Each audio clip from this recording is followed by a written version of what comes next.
Okay.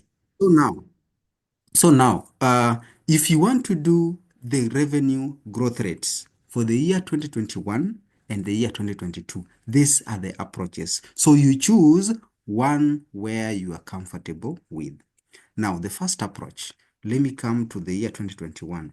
The first approach, let me just also add the word here, revenue. So we are doing revenue growth rates. Now, for you to get the revenue growth rate for the year 2021, remember the question that we did, question 21 that we did, yeah, which is this one here. This question, we were given already the growth rates for the case scenarios, for the worst case, base case, and the best case. I believe you remember how we were doing. We were subjecting these original figures, yeah, in the statement of profit or loss provided, how we were applying the growth rates to get the, projected, statement of profit or loss, which we came up with after putting into consideration the growth rates. I believe you remember that. And I gave you also the two approaches which you can use to compute the growth rate or to apply the growth rate so that you get the forecasted statement of profit or loss.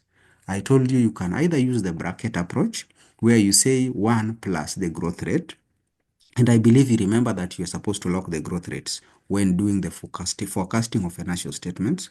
Then you multiply by the figure that you want to grow.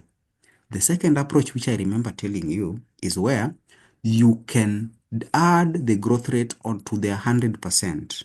Yeah, where we were saying this, because we are growing these revenues or these figures, you are adding it to 100%, then you convert it into decimal. For example, this 10% will be 1.1, right? So you might just multiply 1.1 by the figure that you are supposed to forecast or to grow. And in this case, if you pick on revenue for 2022, then you're supposed to get your answer here, which is the same as if you use the bracket approach. You can see my revenue for 2023 is coming to 49.50 if I go to the other approach. And when we use the bracket approach, we still got the same answer. The same way, I want to give you the two approaches here. Now, one approach, how you can get the revenue growth rates if not given for 2021, is to go and pick the revenue for the year 2021. That is the current year that you're computing its growth rate. Then you divide by the revenue for the previous year. In this case, is the year 2020. You pick on that 54,000. Then you say minus 1. When I click on enter, you can see I have my growth rate here given as 0.2. If I convert it to percentage, it is 20%. That is the first approach. The second approach in which you can get this revenue growth rate for the year 2021 is this. You come here, put an equal sign, then you get the difference between the revenues of the 2 years, then you divide by the base year. Yeah, you divide by the base year. So I will come here to the revenues. I will pick on the revenue for 2021. Then I will get the difference or subtract or deduct the revenue for the year 2020. That is the difference, because remember, we are looking at the growth. By how much or by what percentage has this revenue grown from the year 2020 going to the year 2021? So I've gotten the difference between the revenues so that I can see how much it has grown going to the year 2021. Then after that, I get the percentage. How do I get the percentage? By dividing it by the base figure. Where is the base figure? The base figure is the one in 2020, yeah, which is the same 54. So if I do that, I should be able to get the revenue growth rate, and you can see it is the same 0.2. If I convert to percentage, it is still 20%. So these are the two approaches you can use to compute the revenue growth rates. So you choose which one you are comfortable with. We do the same for 2022. So for 2022, using the first approach, I will come here, pick the revenue for 2022, then I deduct or subtract the revenue for 2021 to get by how much it has grown. Yeah, by how much it has grown going to 2022. Then I will just say minus 1. If I do that, sorry, what did I do? Yes, I'm supposed to divide. I'm supposed to divide. I'm supposed to divide. I don't know why it's coming to 0. Is it because of decimals? I think so. Yeah, it's because of decimals. It was into 0 decimals. So if I convert to percentage, I have 25% there. That is the first approach for 2022. Then I can use again the second approach to get the revenue growth rate for the year 2022, which is I just go to the equal sign, then get the difference manually. This is getting the difference manually. The first approach is a shortcut way, where you just take the revenue for the current year, divide by the revenue for the previous year, then you just say -1. Yeah, when you just say that, you'll get it directly. Or you go the longer way and the longer route, which now I'm doing for 2022, where I say it is the revenue for the current year, then I deduct the revenue for the previous year to get by how much it has grown. Then after that, I divide all this by the base year. Which one is the base year? It is now for 2021 because we are computing for 2022. So which is 64,800. So when I do that, I will come here and get my revenue growth rate. You can see it is the same 25%. Yeah, so choose which one, choose whichever approach you are comfortable with. I believe you've gotten it, guys. Are you there? Confirm if we are together. Confirm if we are together.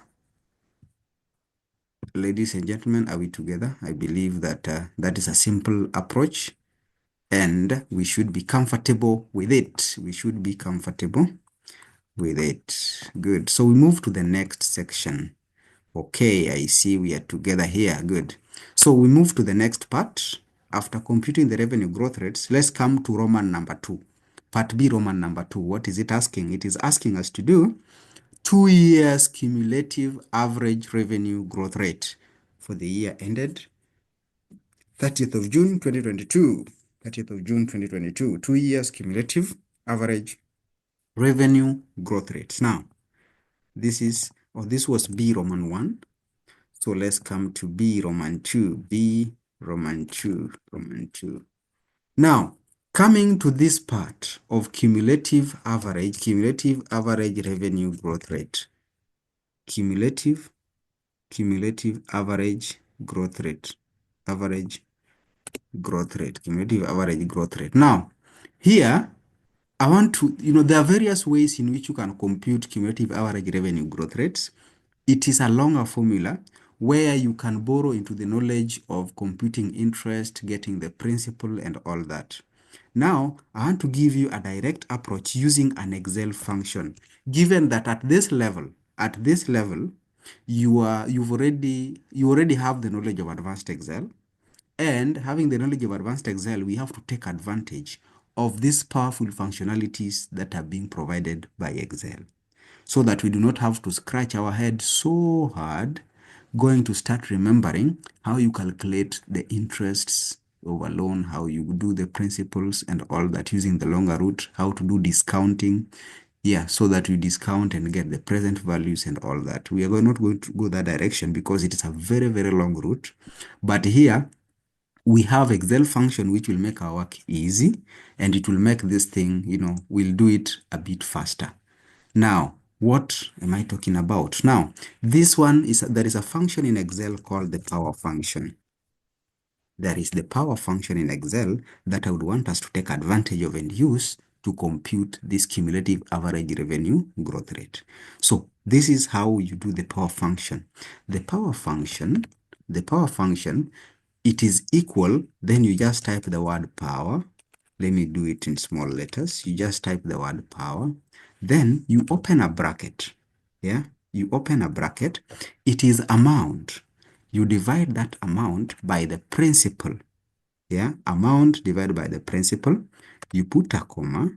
You come and put 1 divided by n.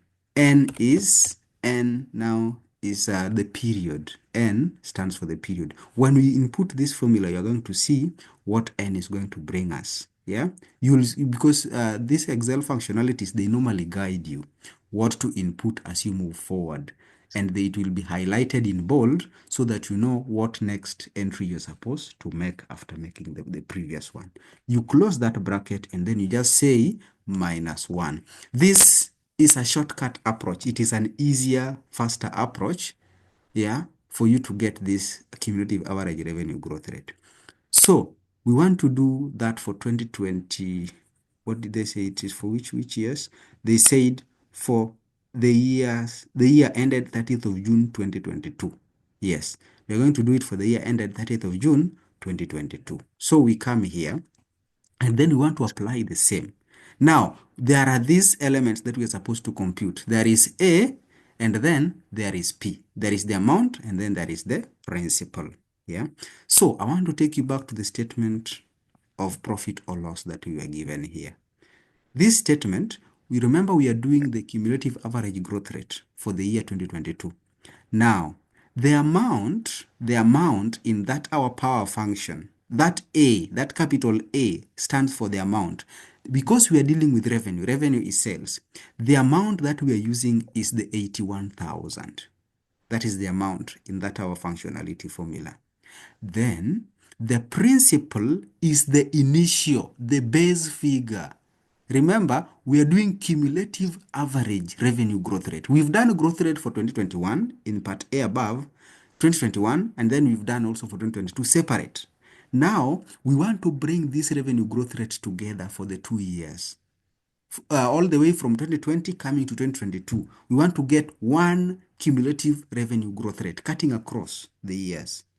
Now, when we do that, we are comparing now the current value of revenue, which is 81,000. We want to get how it has grown all the way from the year 2020. That's why we call it cumulative revenue average growth rate. Cumulative average revenue growth rate.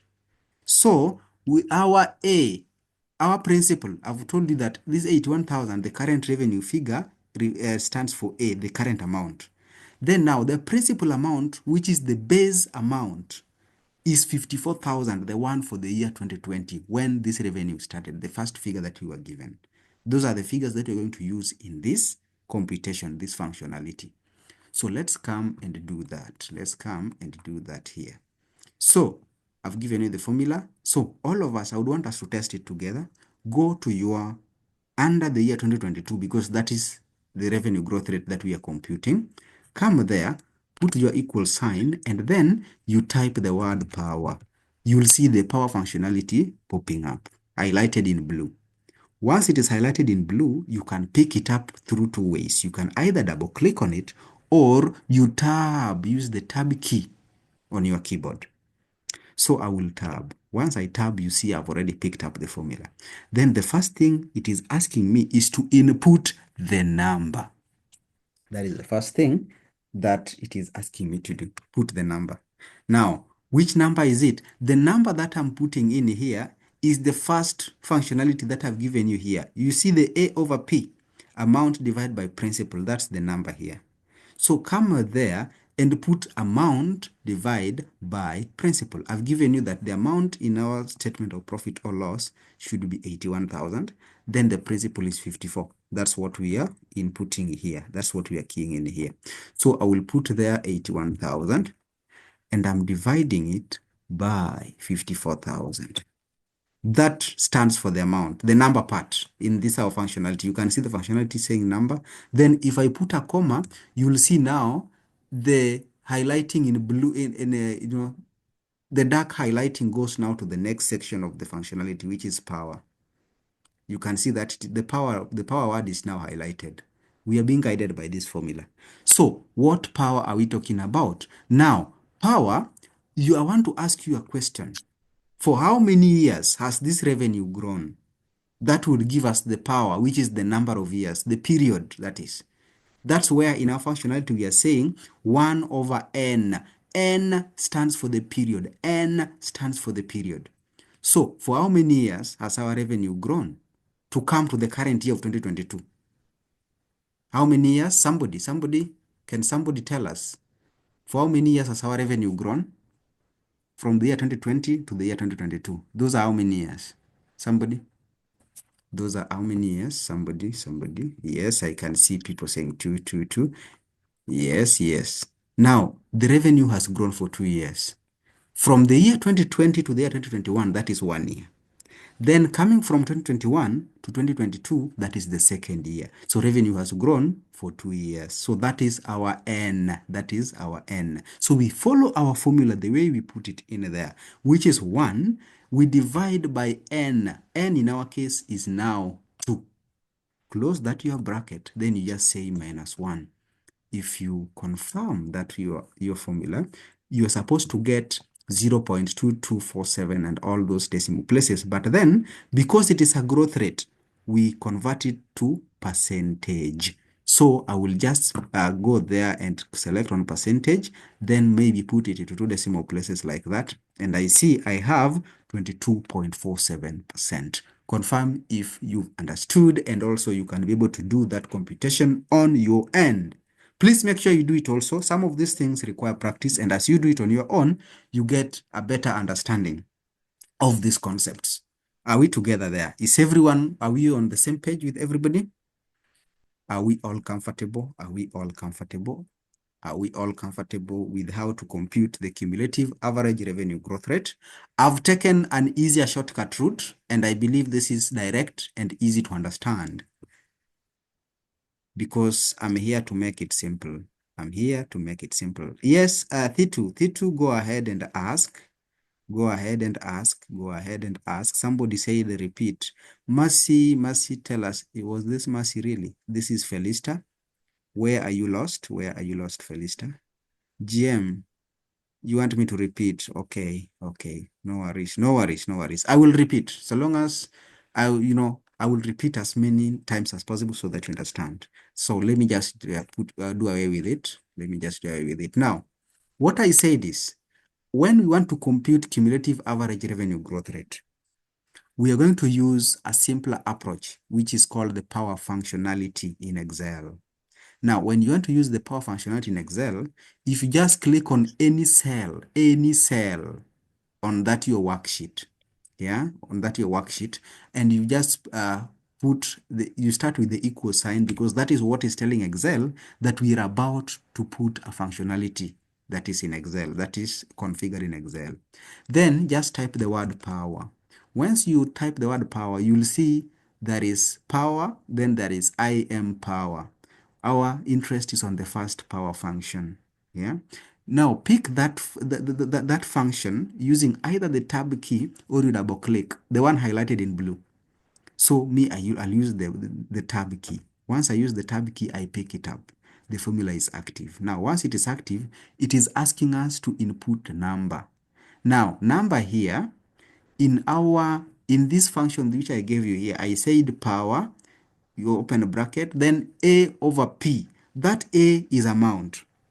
P stands for principal. Now, amount here is the current revenue figure. Remember, the question was asking us to compute 2 years cumulative average revenue growth rate for the year ended 30th of June 2022. We are focusing on revenue. Now, if you look at our statement of profit or loss there, the current year's revenue figure is 81,000. That is our A. That is our current amount. So in our formula, you use that 81,000 as the A, as the value of A. So we are going to say A over P. P is the principal. And I said principal is the initial, the original figure for the starting year 2020. Because we are doing the revenue growth rate for 2 years. So the first year where the revenue started is 54,000, which is 2020. So that is the first figure we put there. So it is A over P, and I've just told you A is this figure, 81,000. We divide by P. P is the principal, the revenue amount in 2020, which is the 54,000. After doing that, that represents our A. The number, that represents the number in our functionality. Then put a comma. Once you put in the number, put a comma. Then power is 1 over n, where n represents the period. For how long has this revenue grown? Even the question itself told us, do a 2-year cumulative average revenue growth rate. So it is 1 divided by 2. 2 is the period. Then you close that your bracket, then you just say minus 1, like that. If you hit on enter, you're supposed to get this very long, number here, 0.2247. There are several decimal places, but because it is a revenue growth rate, just come here to this tab, to the number tab under home key, and select on percentage. Then you just put it to decimal places like that. And we have the same output like the one we got previously. Did that member get it now? Did the member get it now? Because now you should already have it. You should now, I believe you've understood. I believe you understood. Okay, good. We are now together. We move to the next part. We've already done the cumulative average revenue growth rate. Now let's come to, which part is it? Part Roman number 3. Let's come to Roman number 3.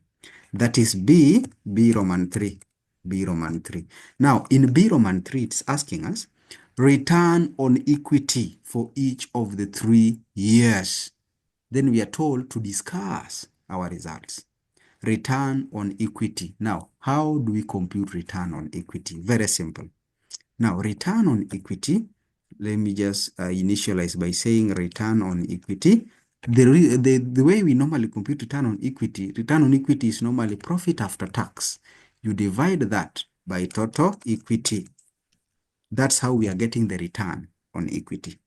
Profit after tax divided by total equity. And we are supposed to do, the examiner did not specify return on equity, or the examiner specified that we are doing it for each of the 3 years.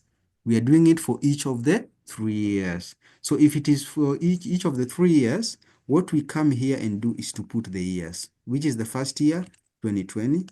We come to 2021 like that. Then 2022. For the 3 years, we are going to get the return on equity for those 3 years. So we come here under 2020. We get the profit after tax, we divide that by equity. Yeah. And let's come to our statement of profit or loss and pick on the profit after tax. Profit after tax. Where is profit after tax? Where is it? Now we have profit before tax, we charge the income tax. So our profit after tax is this 3640. Is this 3640? 3640 is written, yes, net profit in the statement of profit or loss, but again, you can still call it profit after tax because it is a profit after deducting the tax expense, after charging the tax expense. So that gives us this profit, how do we call it? This what gives us profit, return on equity. Sorry, return on equity. It is profit after tax. Oh, I only selected that profit after tax. We divide that by total equity. Where do you get total equity? We can get total equity from the statement of financial position. So come to the statement of financial position and look for equity. Where is equity? We pick on the total equity. Total equity. Yeah, total equity, which you can see there is 2920 for 2020. There you go. So it is coming as 1 because it's been, the decimals have been removed. It is in whole number. So I'll just come here and adjust the decimals. And you can see it is coming to 1.25. That is the return on equity for 2020. Did somebody ask something? Okay. Got it, good. So we do the same for 2021. So because we did a direct reference, we picked on the profit after tax here, profit after tax. Then we also went and picked on a return on equity, the total equity. Then we have our return on equity. I don't know. So I don't know why we need to repeat the same. If I just drag it, it should be able to pick it automatically for the next 2 years. We don't have to go and picking again from the statements. That is the beauty of doing direct referencing like that. I believe we are together there. So now, how the examiner told us to discuss our results. Somebody to give us, an explanation or a comment on this return on equities. 2020, you can see it is 1.25. Come to 2021, it's gone down to 0.78. Come to 2022, it's again gone down to 0.49. What's really happening? Can someone explain the trend? Let's come there and give some comment. Somebody to give us some comment. What is happening here? Because our return on equity is going down, it's decreasing from 2020 going to 2021, it's going down to 2022, it's still reducing. The value is reducing.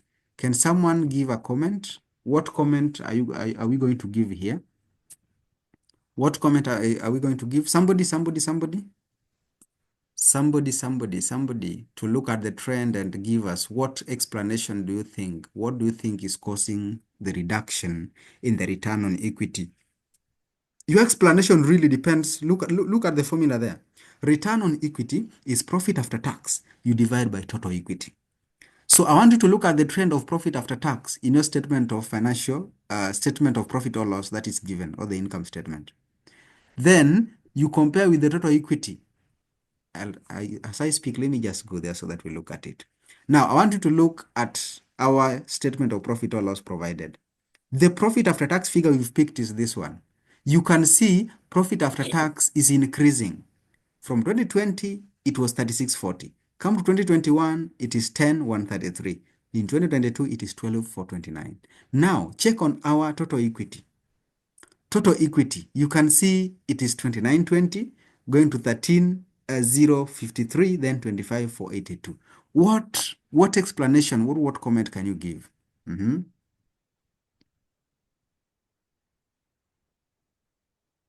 There was an increase in profit after tax from 2020 to 2022 as well as total equity. Yes, Alex, that's a very, very good trial there. Somebody else to say something? Why is our return on equity reducing across the years? Return, from just the name, return on equity, return on equity, return on equity. Why is it, what kind of comment are you going to give if you look at those figures we've computed across the years? Yes, it is true our profit after tax figures have been increasing. And again, it is true that our equity, which is showing there, is also increasing. Mercy is saying that it follows the trend of profit after tax. Evans is saying dilution of shares. I like the way you people are thinking. Because if you look at it, it is 1.25 going to 0.78, going to 0.49. This is the return on equity. Return on equity. What's happened to our return on equity? Now, here, what you're going to say is very simple. Because you can see our return on equity is reducing across the years. Yeah? What really, you don't really have to think so deep. What really it is telling us here, because a return on equity is basically a financial performance. Yeah? So this return on equity, you can see it is reducing across the years. It is declining. So what we are going to say there is very simple. We just say financial performance has declined. Financial performance has declined over the years, leading to a notable, which term can I use? Let me just use decrease, leading to a notable decrease in profit after tax. Yeah, leading to a notable decrease in profit after tax over the period. A financial performance has declined. Financial performance has declined over the years. So this our return on equity is just financial performance. It has declined over the years. Yeah, it has declined over the years.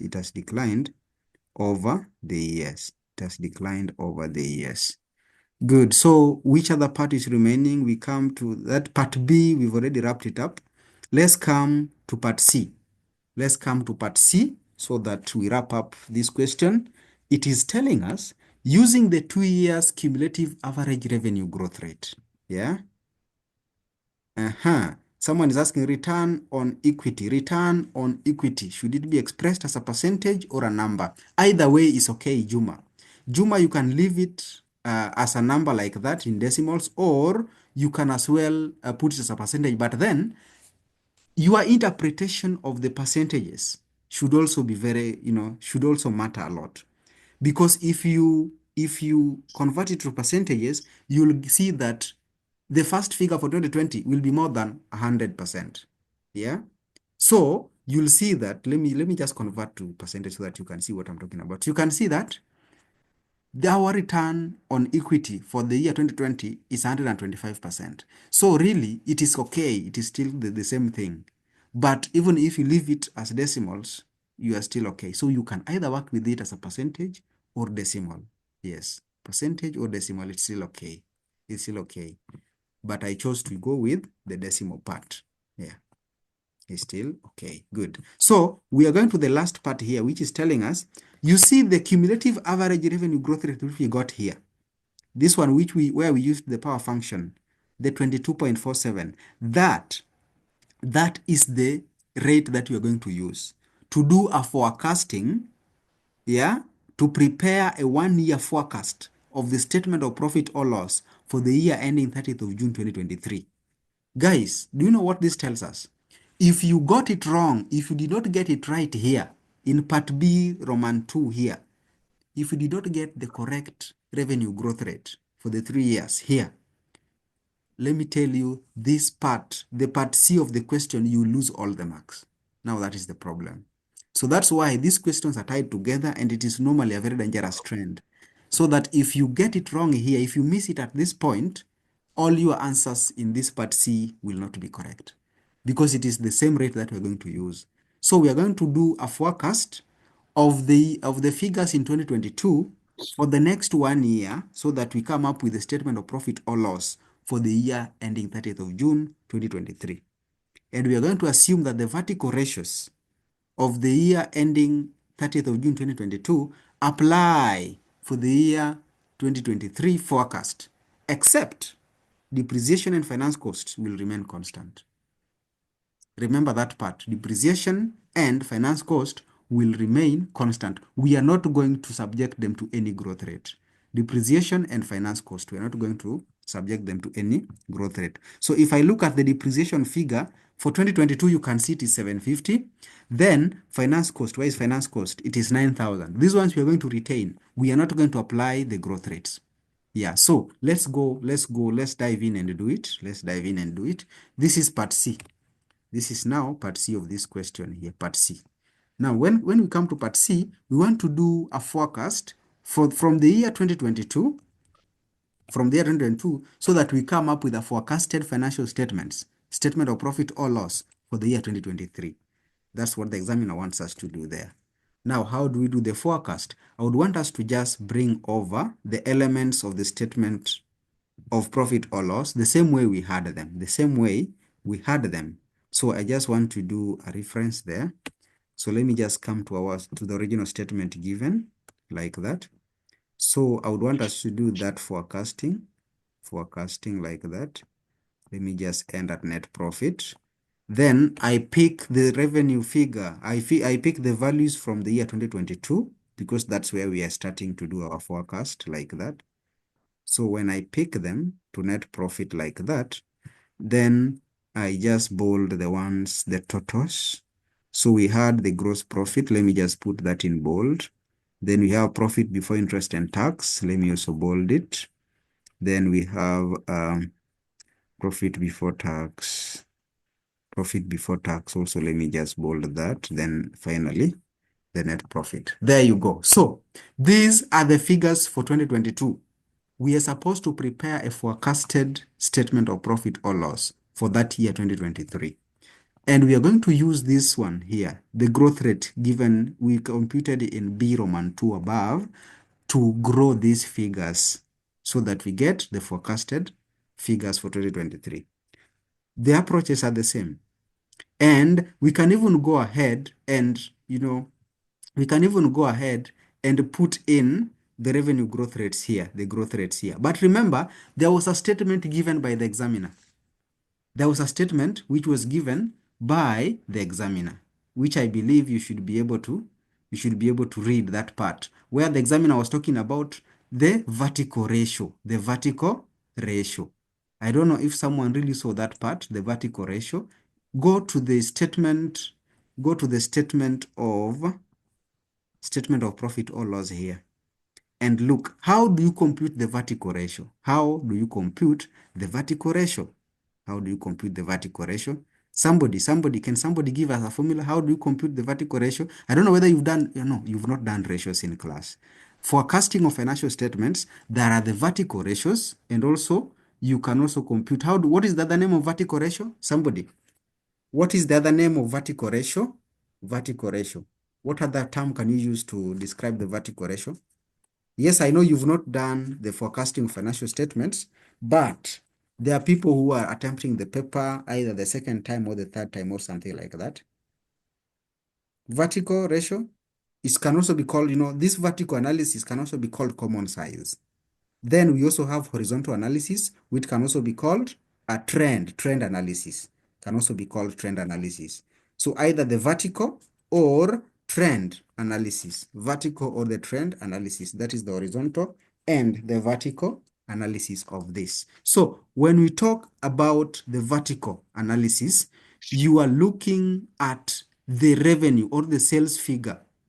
All these other elements, we are dividing it by the revenue or the sales figure. But when we come to the statement of financial position, we do reference to the total assets figure. You get the ratio of these other elements against the total assets. But in the statement of profit or loss, we're going to get the ratios of all the elements given against the revenue value or the revenue figure. And we've been told by the examiner there was a term the examiner used there by saying, assume that the vertical ratios for the year ended 30th of June 2022 apply for the year ended in 2023. Assume that the vertical ratio is kept constant. Is kept constant. Yeah. So there you go. Now, there are two things that are involved here. Remember, the examiner has told us to use the cumulative average growth rate that we've calculated above. The examiner still goes ahead to tell us that we are going to maintain the vertical ratio. We're going to maintain the vertical ratio there. So those are two things that are involved. So where do we use the cumulative average growth rate to grow the figures, and where do we use the vertical ratio? So we can even go ahead here and get the vertical ratios, because we have two ratios to use. We have two ratios to use here. Now, if I get the vertical ratio for the year 2022, it is the sales revenue, which is the revenue figure against the revenue, against the same. That is where I'm getting the vertical ratio there. And let me just convert it to 100. You can see to percentage, and it's giving us the 100%. We can do the same for the cost of sales. What is our vertical ratio? What is our vertical ratio for the same? It is now the cost of sales figure. So I can even now put in a negative there so that you cancel out the negative given. Then we compare it with the revenue figure or the sales figure. Into percentage, we have 40%. That is the vertical ratio. 40% is the vertical ratio there. So we can do the same to the rest, but we don't have to do the one for the profits. No. Let's come to the operating expenses and we do the same. It is this one against the sales or the revenue figure. And I can see I'm having that decimals. Let me convert into percentage in all numbers like that is okay. It's okay like that. It's okay like that. Then operating profit, we do not have to compute that. Finance cost, we were told to maintain it. Finance cost remains the same. So it will remain 9,000. We don't have to subject it into anything. Then again, the same thing we do to, it was finance cost and what? Income tax or something. It was a finance cost and depreciation. Depreciation figure we also maintain. Sorry, where am I putting it? This one should be for 2023. Depreciation also, we will maintain the same figure like that. So that means we do not have any, any ratios subjected to the same. Somebody saying something. Okay, Dorothy was saying just trend analysis. Okay, that's fine. So now, our interest is to get the forecasted statement of profit or loss for the year 2023. And the examiner is giving us two confusing statements. One is we are going to use the 2 years cumulative average revenue growth rate. And then on the same breath, the examiner is telling us we should assume that the vertical ratios for the year ended June 2022 apply for 2023. Now, the vertical ratio for 2022 is what we've come up with here. You can see the ratios. That's what we've come up with. So we want to assume that they're the same. Somebody's lost. Somebody's lost. Okay, okay. So the two, how you get the vertical ratio is all the elements of the statement of profit or loss, you divide by revenue or sales. Sales is the base figure, is the base reference value. You just get the sales figure divided by sales figure to get the ratio for sales.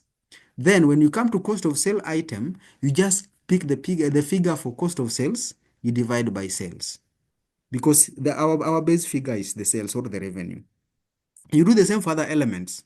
For operating expenses, just pick this figure, you divide by the sales or the revenue figure. That's how I got the vertical ratios. That's how I got the vertical ratios.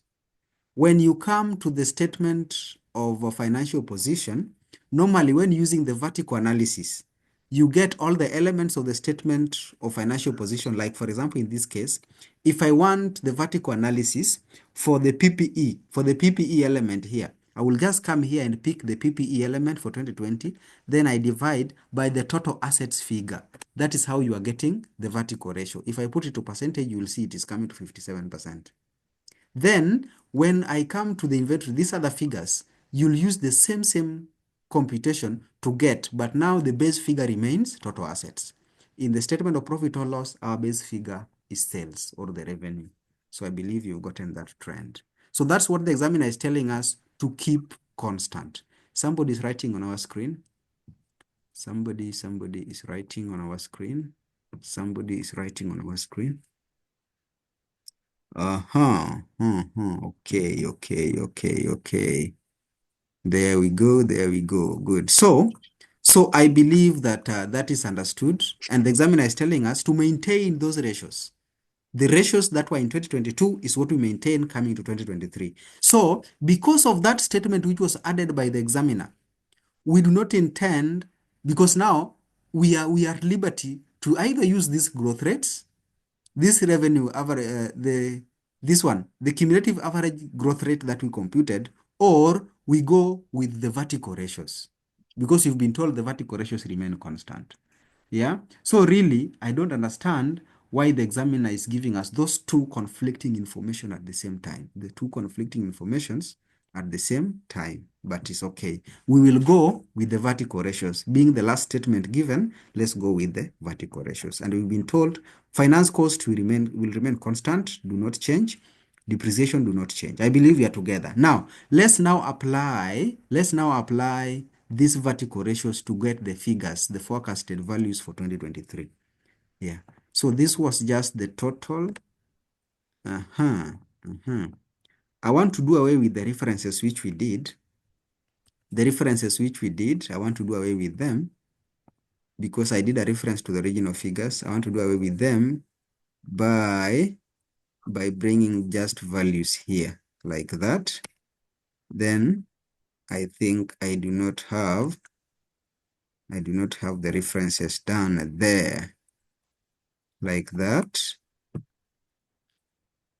My mouse is hanging.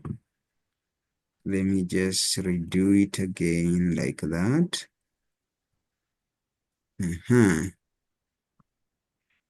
I don't know why. My cells are frozen. My cells are frozen. I can't see anything clicking there. If I right click, it comes up, but the cells are inactive. Let me see.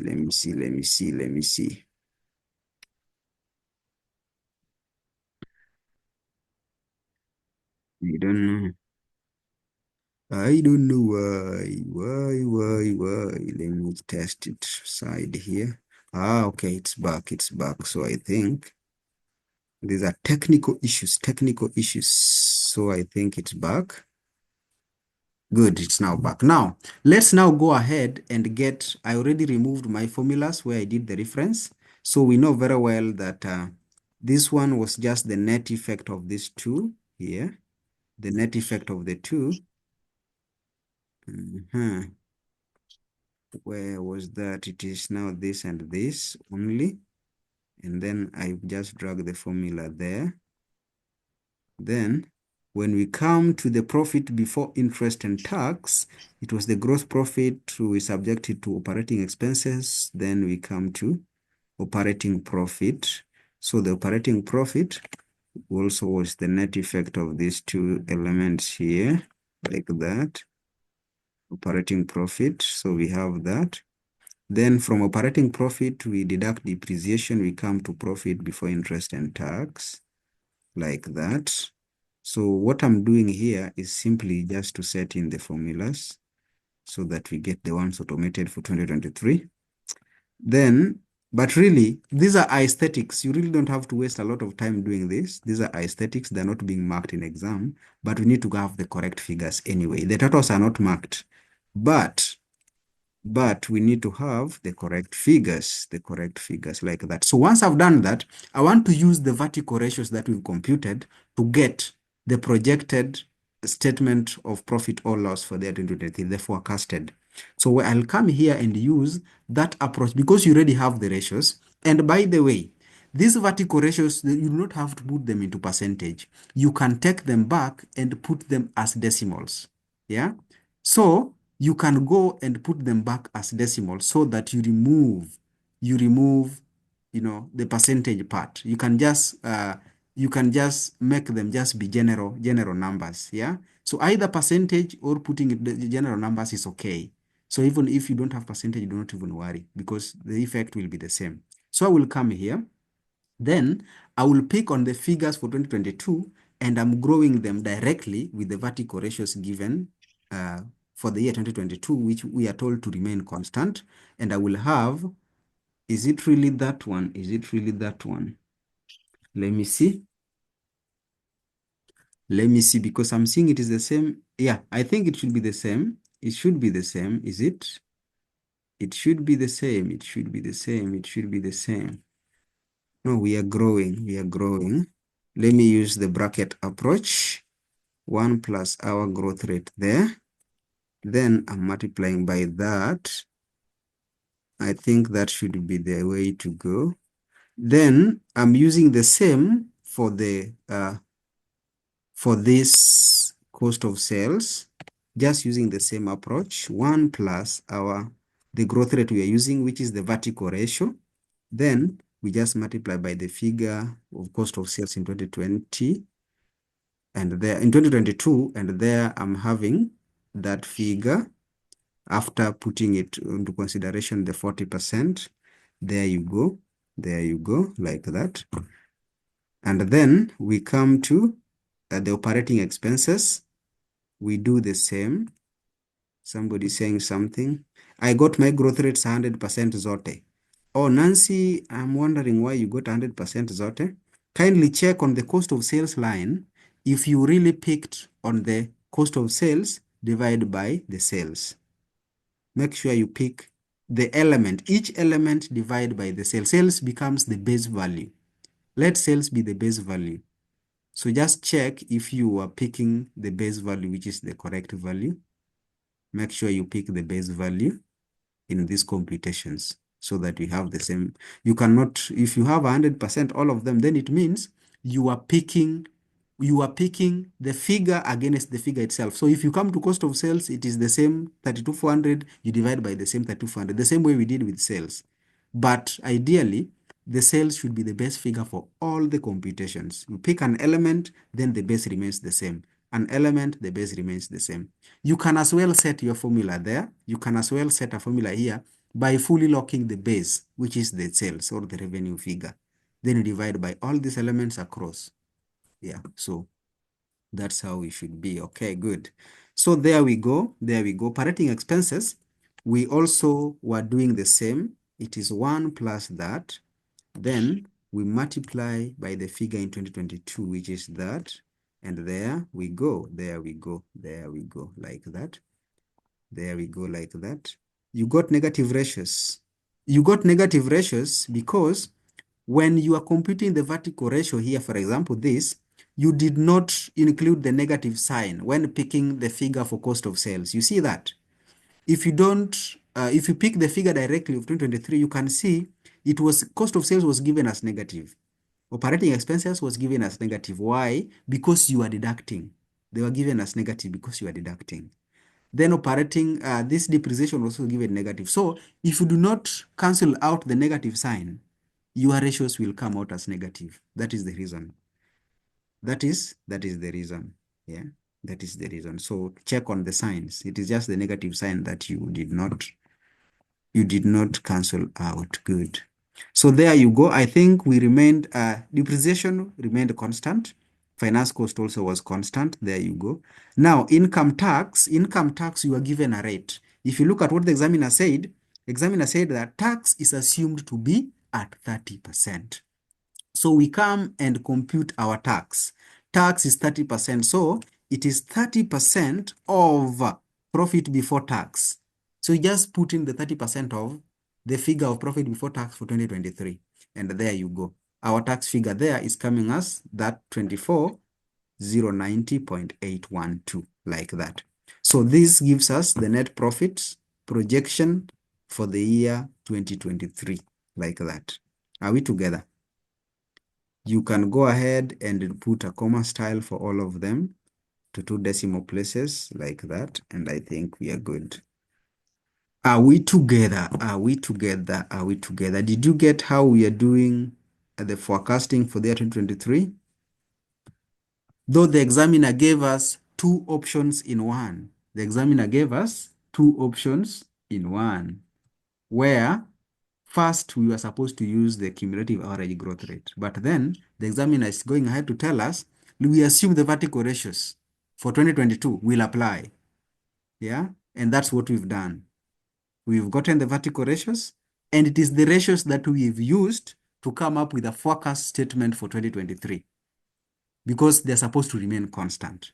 So it is the same vertical ratios that we've used, because they're remaining constant, we've used them to get the figures or the forecasted statement for 2023. Remaining constant was depreciation and finance cost. Good. I think the tax should be negative. Okay. Thank you, Juma. Thank you, Juma. We need to make the tax to be negative because we are deducting. Good. Thank you. Thank you for that.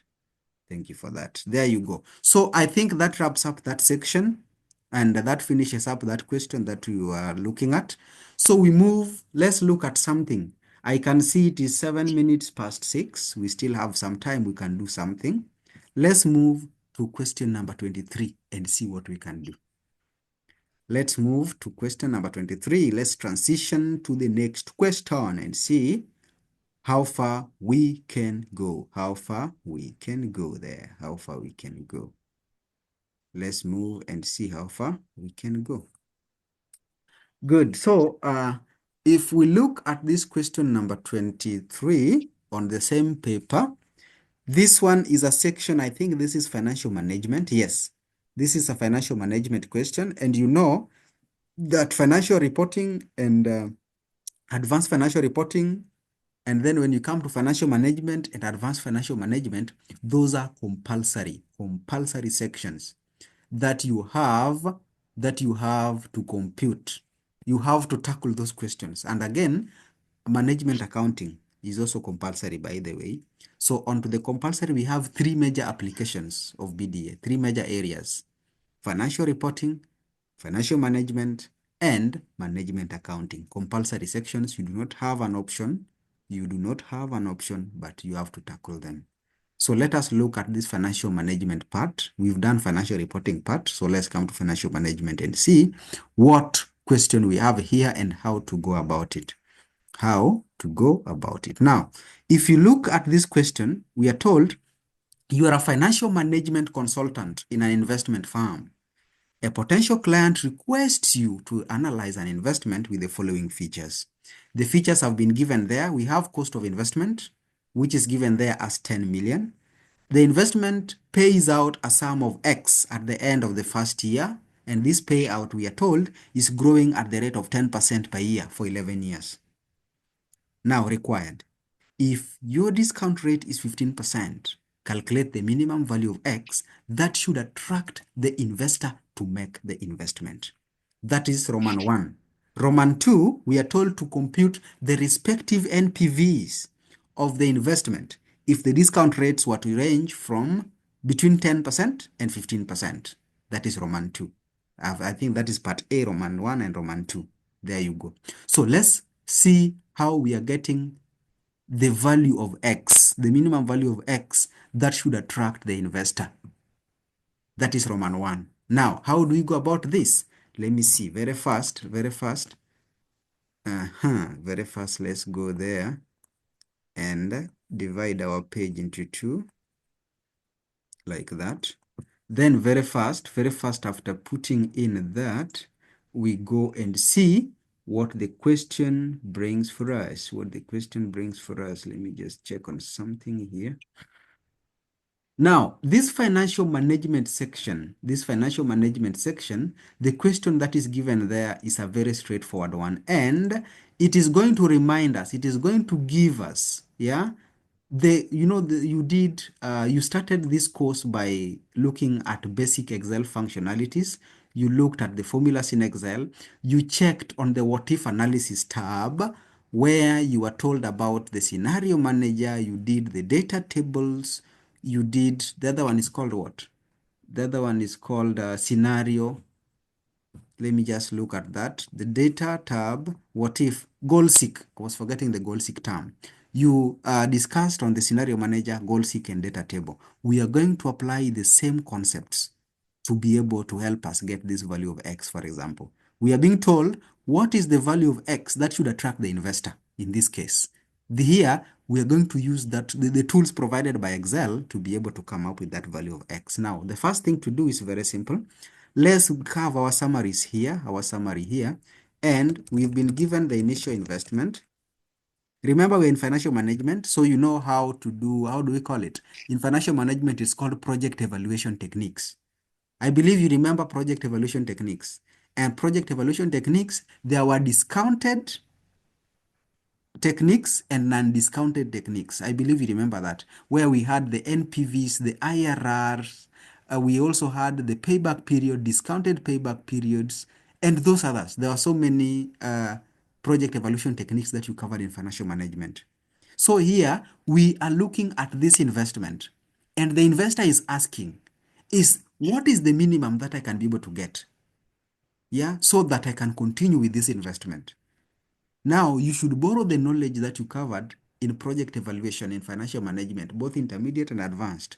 Those techniques are the things we are going to repeat here so that we can be able to evaluate and advise correctly this investor.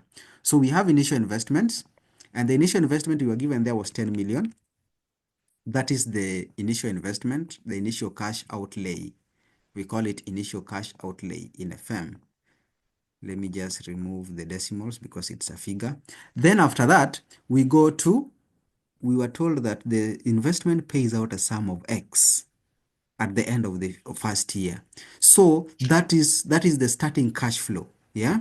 The starting cash flow in this case, we've been given the value of X. That is the cash flow in year one. That is the amount being paid out in year one. Then the examiner has given us some growth rate here. The examiner has told us that this amount, the starting cash flow, which is X, is growing at the rate of 10% per year for the next 11 years. So the growth rate there is 10%. The growth rate there is 10%. That is the growth rate that we've been given. Then the examiner has also told us that if your discount rate is 15%, calculate the minimum value of X. So that is the discount rate that we are going to use. The discount rate, the examiner has given us 15%. That is the discount rate. And then, now, if this payout, which is X, the starting cash flow, is growing at the rate of 10% per year for 11 years, already we've been given the starting cash flow. And I would want us to do a tabulation of the same so that we get the picture very clearly. I would want us to come up with two columns, that is the year and cash flow. The year and cash flows. Now, with these two, we start from year 0. Investments normally start from year 0, but in this case, I would want us to start from year 1. But let me start from year 0 so that somebody can see the clear picture. year 0, 1, 2, and all that. Now, the reason why I wanted to start from year 1 is so that to explain something about the growth rate and when the starting cash flow was starting, but it's okay. We know that year 0 is where the initial investment is done. So basically, year 0 is the initial investment. So that is okay. That is okay. We are not touching that. Yeah. So that one, we don't even have to put it in here because it will confuse somebody when doing the computation I want us to do here. So let me just start from year number 1. Now, the starting cash flow in year number 1 is X. If you read that statement, and then we are being told this payout, which payout is it? The X. You see that X? That payout which is given there is growing at the rate of 10% per year. The same cash flow realized in year 1 is going to grow at the rate of 10% for the next 11 years, per year for 11 years. So if you start counting 11 years after year 1, what is the total period? What is the total duration? What is the total duration of the investment? If you start counting 11 years from year number 2, what is the total duration of this investment? Somebody. Total duration of the investment, if you start counting 11 years, yes, it is 12. Yes, Mutinda. It is 12. Because you already start from your cash flow in year 1, but then you're being told that cash flow which you've realized in year 1, which is denoted by X, it is going to grow for the next 11 years, meaning year 1 is already put out there. So add next 11 years on top of the 1 year.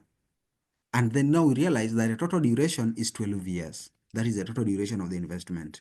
Now, let me just refer to the figure that was given there. It was X. Now, how do we do a project evaluation? We do project evaluation in this case using NPV. Can we start from year 0? Nancy, that's okay. Year 0 is where the initial investment was done, and you can opt to put it in here, or you can still treat it from this level of initial investment. I was just avoiding repeating the same thing. But it's okay. You can still put year 0 there, where the initial investment was done. But for my case here, I'm not seeing the reason why we still need to bring it, and yet we've already written it here. It is the same figure. Yeah, it is the 10,000. But again, remember, the 10,000 is an outflow. When you put it in year 0, make sure you put it as a negative. Bring it here as a negative. Yeah, because it is an outflow in year 1. Yeah, so it's okay. You can bring it or leave it where it is. But when you bring it to year 1, make sure that that cash flow you denote it by negative, and make sure you know how to handle it so that you do not get confused.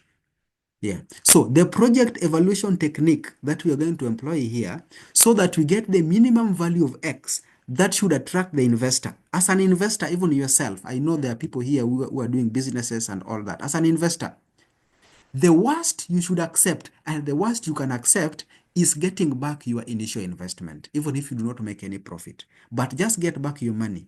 At least get back your money.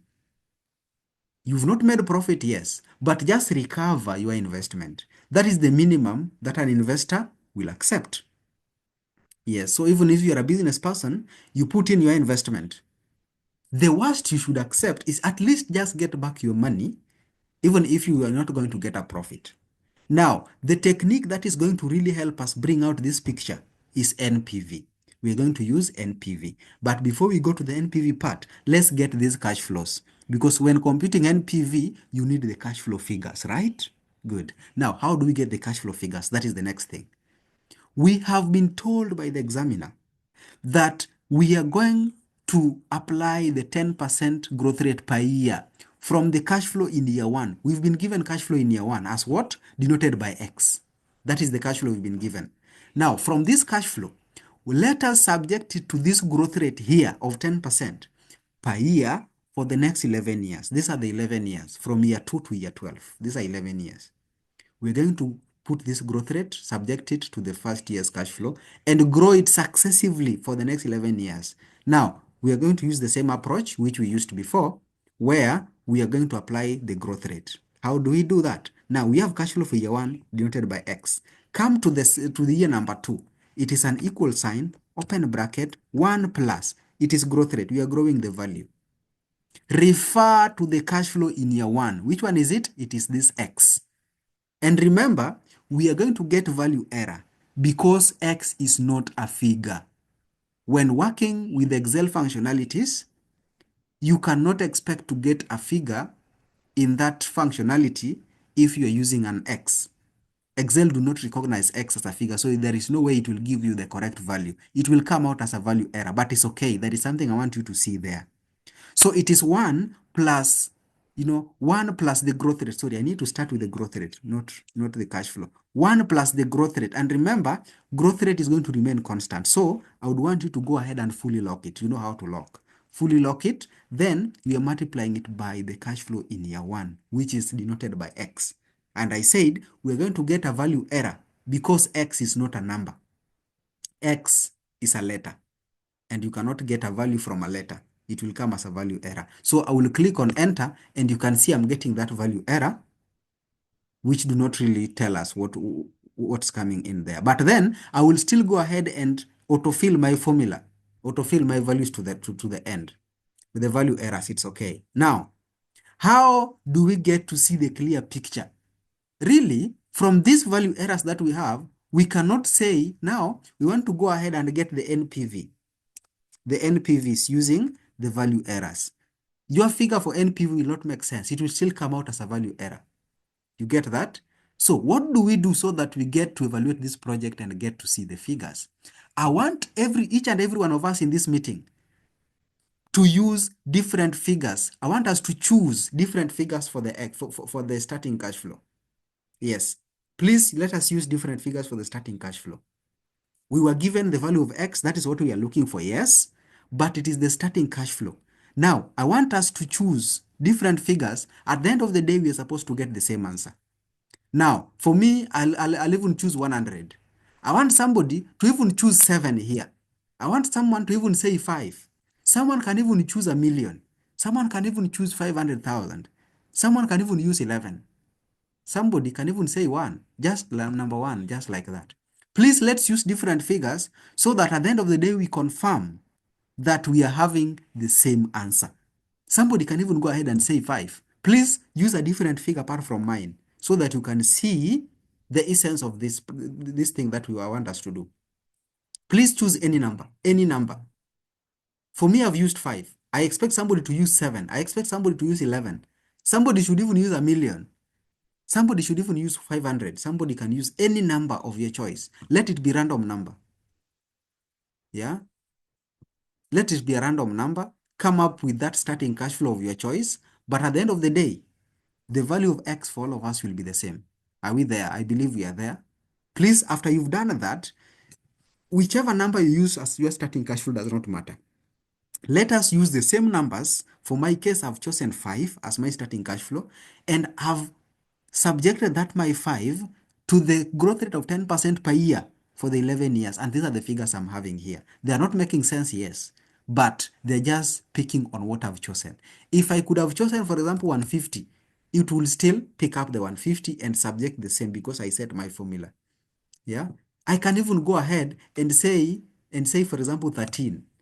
It will still pick the same 13 and subject it to the same growth rates because I already set in my formula. Now, with that, I will even stop it at 13. It's okay. I leave mine at 13. But please make sure you have a different number showing apart from this mine 13, which I've chosen now. Now, how do we normally compute NPV? Yeah, we want to compute the NPV so that we see what minimum amount this investor can accept. And I've just mentioned that the minimum amount that an investor should accept is at least recovering your investment, even if you're not making a profit. Just recover and you're good. Now, we are going to use the NPV function. So just come there to that cell, put equal NPV, like that. It will be highlighted in blue. You can pick it by double clicking or using your tab key to pick it. You can see down there is an X NPV. I believe you know the difference between the basic NPV and X NPV. We are going to look to get a question that brings out how to compute X NPV. We are going to compute it. Yeah. Also, IRR has its counterpart of X IRR. And you know the difference is very simple. When computing NPV, it does not give you the dates. when computing IRR, basic IRR, it does not give you the dates. But where you have dates also being taken care of, you normally move to now the X NPV, X IRR. We are going to get that question. That is a question that was brought before that has that functionality. We are going to cover it and see what difference it presents. Now, for now, we pick the NPV function. Let me tab. If I tab, I pick it. Now, Excel is very smart and it's asking me to now start putting in the entries. Now, the first entry that I'm supposed to put in there is the rate. You can see it is highlighted. Yeah. Now, the rate, the discount rate that we were given is 15%, which is this one here. So I will just go and refer. Please do not type the 15%. Go and refer. The beauty of referring is so that even if you change that discount rate from your original figures, it will reflect in your NPV. Make sure you do reference, refer to that. And also make sure, before we go far, before even I go far, let me just, because I know somebody must have already made a mistake. Make sure your cash flow in year one is referring to your starting cash flow. Are you seeing what is highlighted on my screen? Make sure if you chose, for example, to go with 100 or to go with 1,000 as your starting cash flow or to go with 150, please make sure you do not type it in here under year one cash flow. Type it in the original computations box. Yeah, where we are supposed to write X. You see, I've just put X aside here, but you are supposed to come up with a number to avoid the value errors you are getting. Make sure you don't type in that your figure here. Put it here and then refer to it. There is a reason why we are doing that, so that when we change anything in our original figures, it will reflect automatically. I believe we are getting it. So we are doing NPV. I believe somebody already made that mistake, and I hope you've corrected it. So the rate, I've picked the discount rate of 15%, then put a comma, highlighting will move and ask you value 1. You see that? It is asking you value 1. Now, there was a member who was saying that let us start the years with year 0. Now, if you started with year 0, if you put year 0 before starting with year 1, that member, I want you to be very careful, because when you want to pick the values from value 1, when computing this NPV, if you pick on the wrong range of figures, you're going to get the wrong output. And remember, it is telling us very well, start from value 1. You can see the Excel is telling us what? Value 1, meaning you pick the cash flows from year number 1, not year 0. If you opt to go and pick from year 0, make sure at the end of the day, you do not deduct the initial outlay twice. Make sure if you brought in year 0 and put the negative 10 million here, make sure when you pick it, you make sure you are very careful so that you do not repeat, you do not confuse yourself and come up with a wrong figure. Now, from value 1 is cash flow from year 1. Highlight the range from year 1 to year number 12, like that.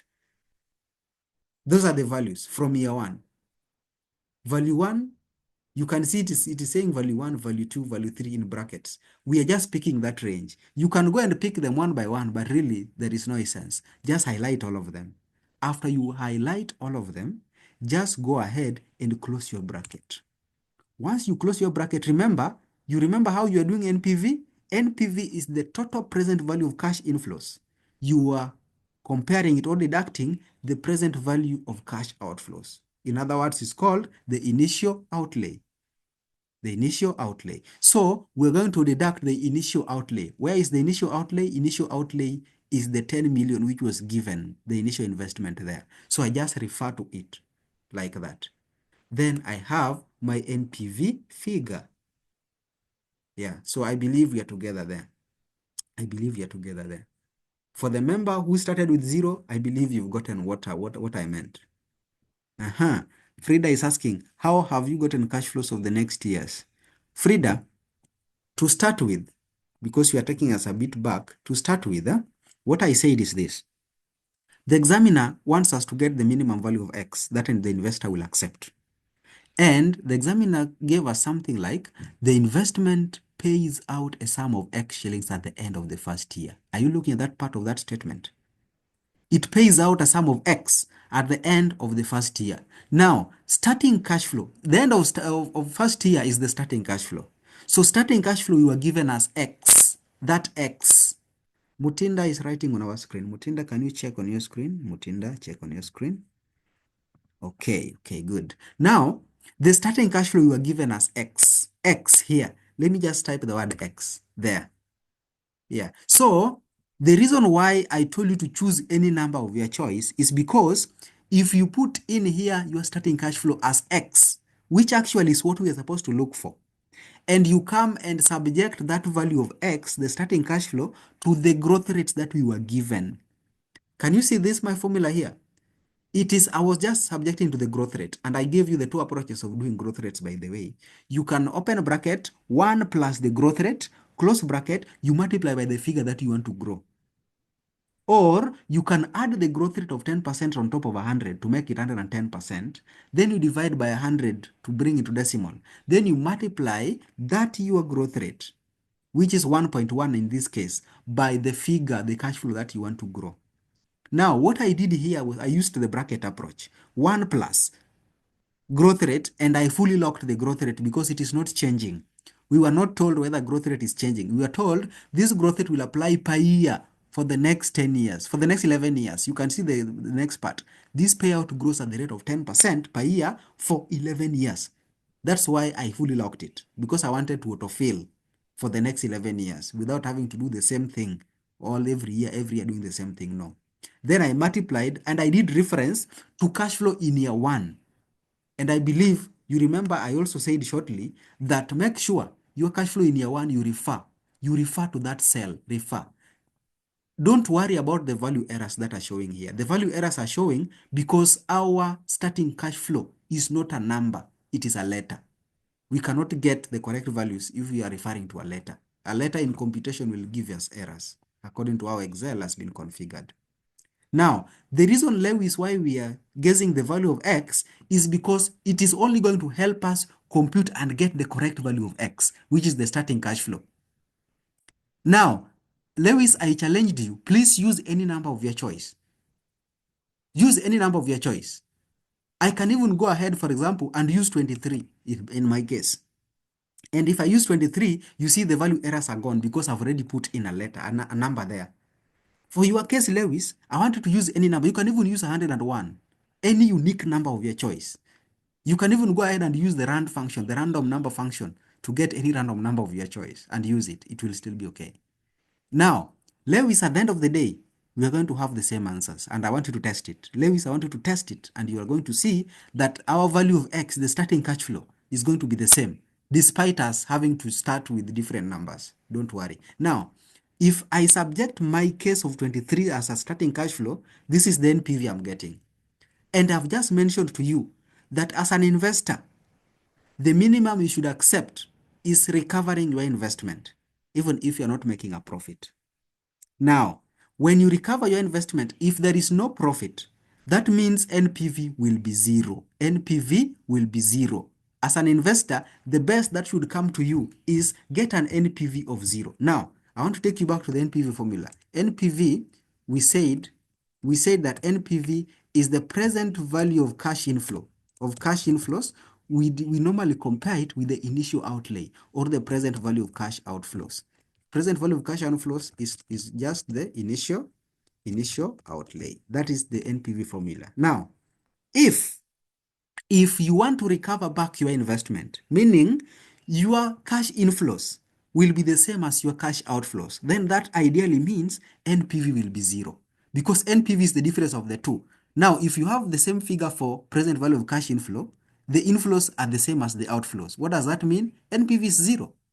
Yeah, NPV will be zero.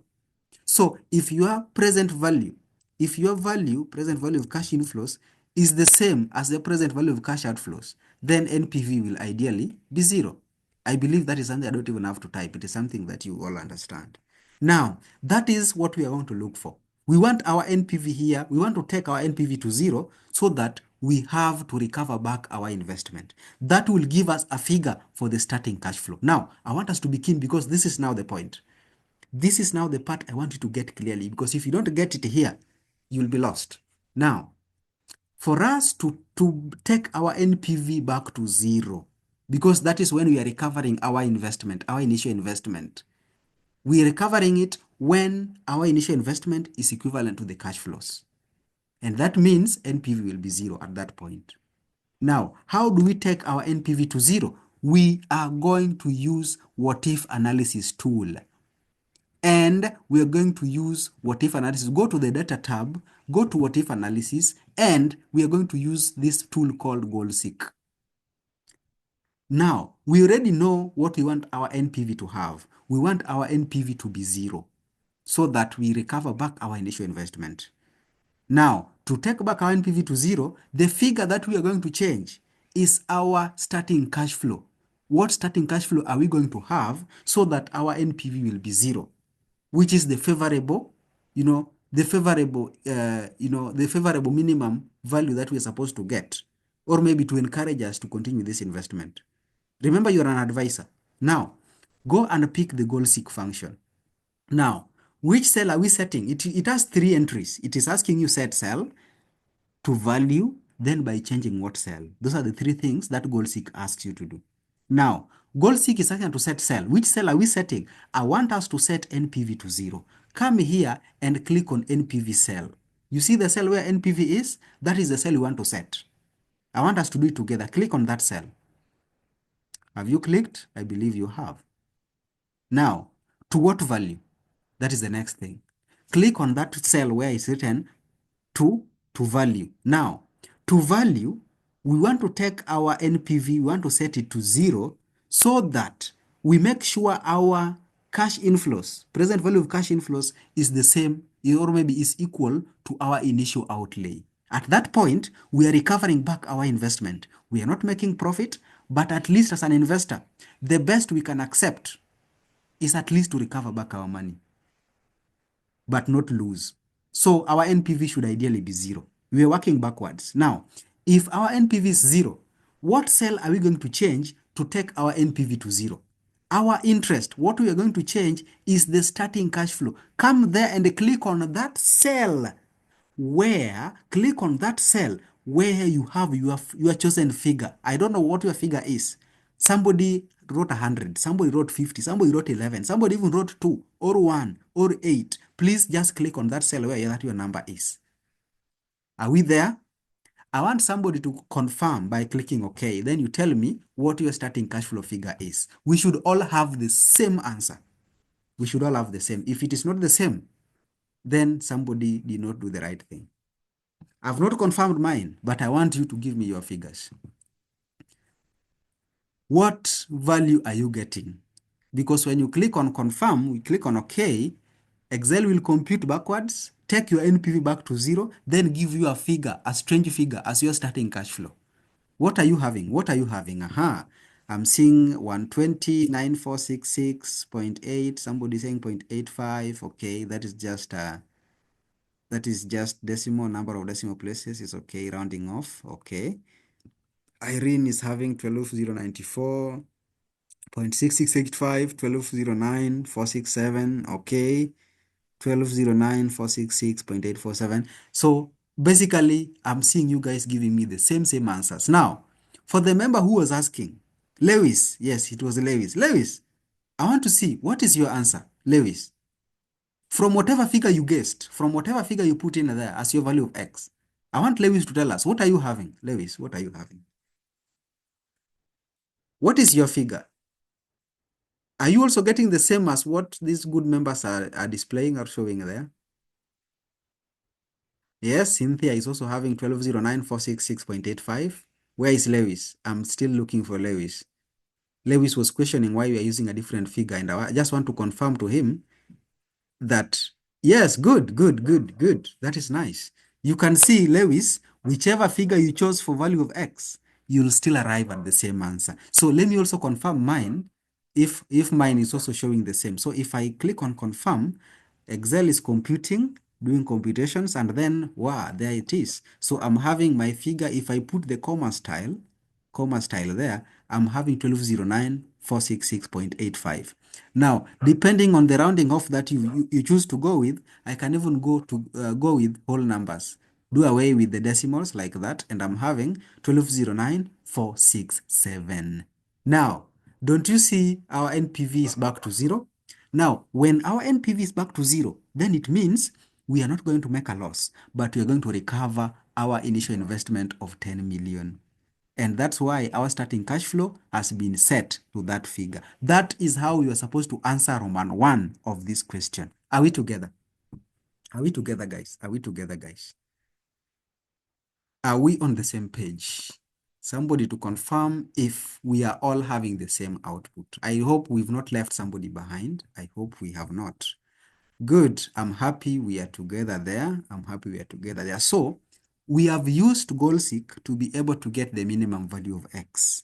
And for sure, we have already gotten the value of X. Now, very fast, before we go, because normally I prefer ending this class before 7. I prefer ending it before 7. Yeah, so that we can give people time to prepare for work and all that. But before we do that, I would want us to just finish Roman number 2 because it does not involve much, by the way.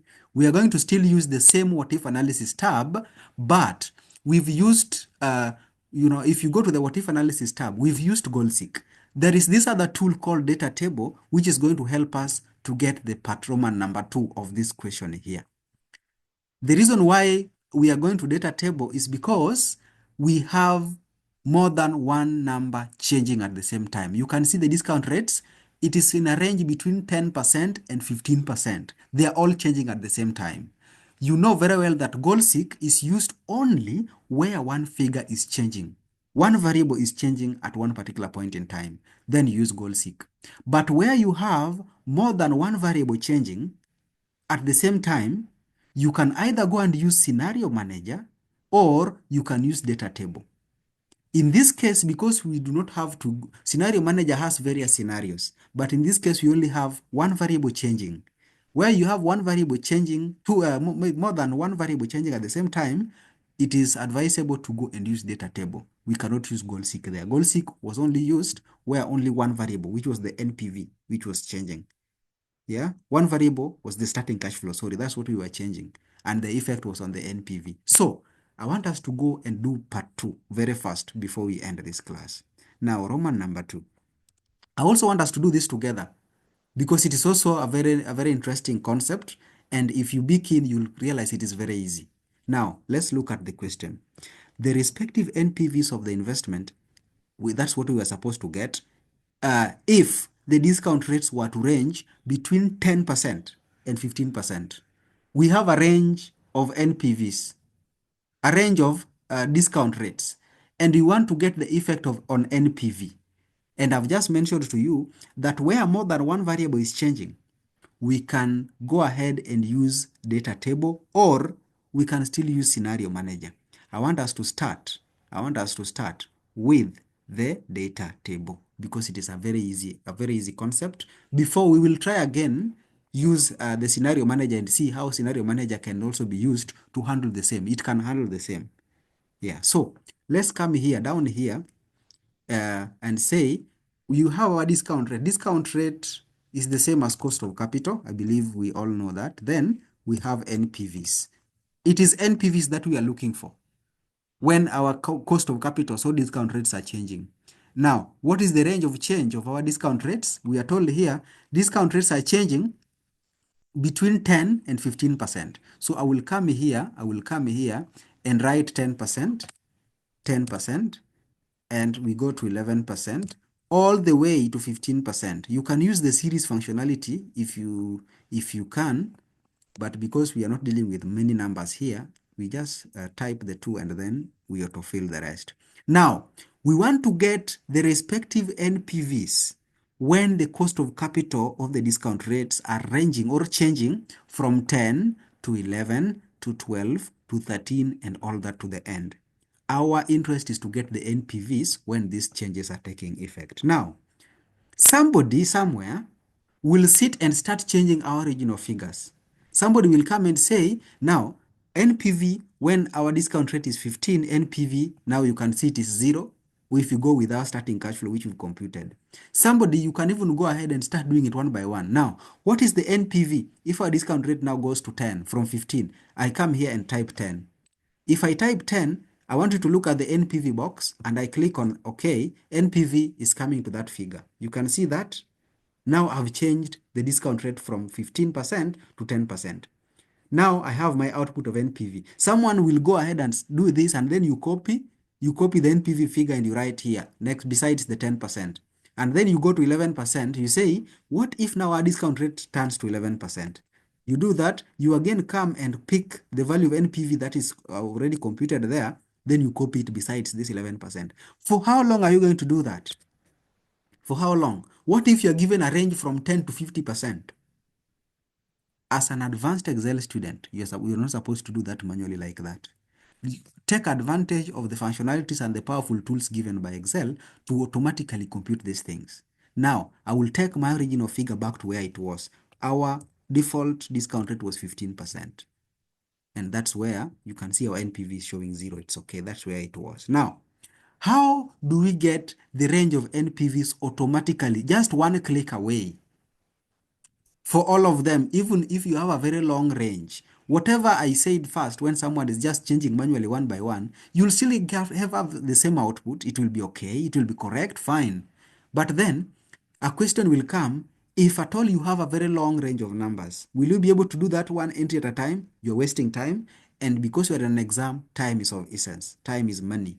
So we come here, come to this cell slightly. Now, on the right side of that your list of discount rates, the first cell on top of it, I want you to refer to the NPV that we computed. Kindly do that. Arrangement does not matter. Arrangement does not matter. I've put my cost of capitals in a column. We can as well put the cost of capitals in a row. Yes. Yes. So you can do either way. Now, after you refer to that NPV, you see our NPV of 0 is coming in here. Then I want you to highlight the range of cost of capitals and also highlight the space where you want your NPVs to appear. After you've highlighted, go to the data tab, what if analysis, choose on data table. Once you choose on data table, you will see that pop-up window.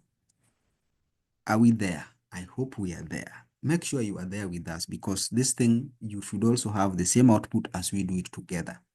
Now, once you have that your data table pop-up window, it has two entries that it wants you to put in. It is asking you row input cell. Then it is also asking you column input cell. Now, whatever you choose here depends on the arrangement of your figures. Now, my discount rates are appearing in a column. You can see them. They're appearing in a column. Yeah? They're appearing in a column. So I will choose on this tab of column input cell. You see it? Because my cost of capitals are in a column. They're not in a row. So come here to the column input cell and click on it. Yeah?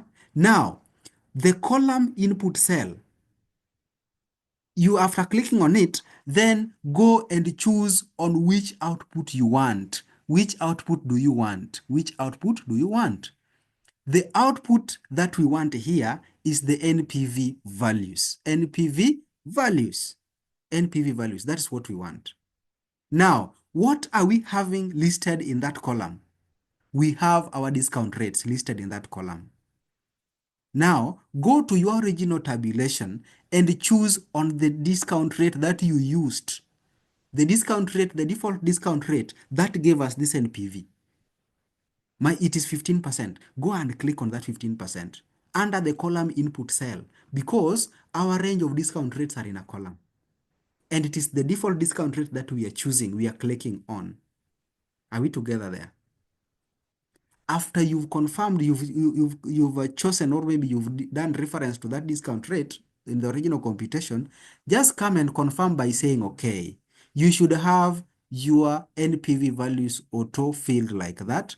Just put the comma style and you are good to go. Those are the range of NPVs when the cost of capital or discount rates are changing. You can even see that at a discount rate of 15%, our NPV is 0, which actually is true because that is what is showing in our initial computation. You can see our NPV was 0. Here, it is also showing our NPV is 0. Are we together there?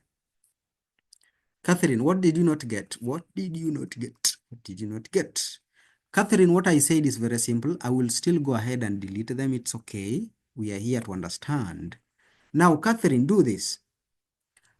We are told that our discount rates are varying from 10% to 15%. That's what the question is asking us. So what I've done is just to list them like that.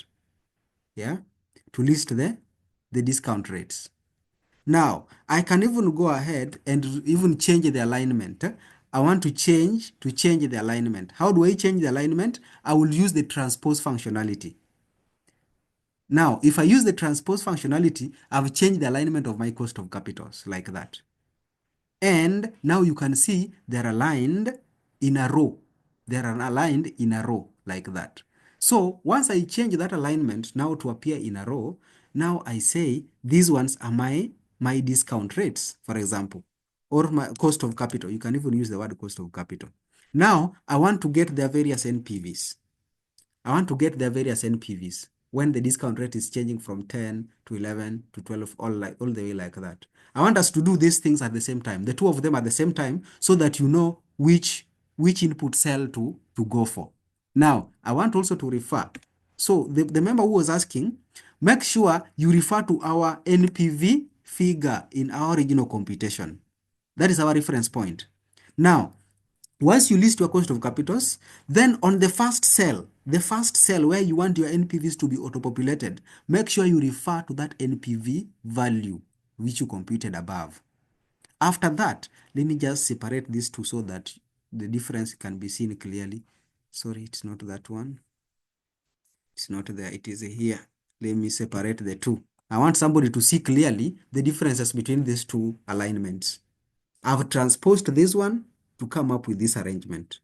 This is vertical or in a column. This one's now is horizontal or appearing in rows, right? Now, after you've done that, I've forgotten the name of the member. That was Catherine. Now, Catherine, what you do, come and highlight the range of cost of capitals, including the cell where you did reference to your NPV.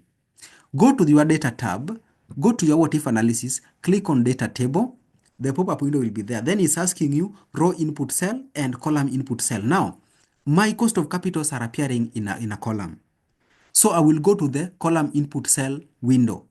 That tab there showing column input cell. Then what is in the column are the cost of capitals. Go to your original computation and choose on that your discount rate, the cost of capital which you used. Confirm by clicking OK, you'll have your NPVs already showing there. Now, if the arrangement or the arrangement is now different, like in this case here, you do the same. The concept is the same. The only thing that is different is the arrangement or the alignment.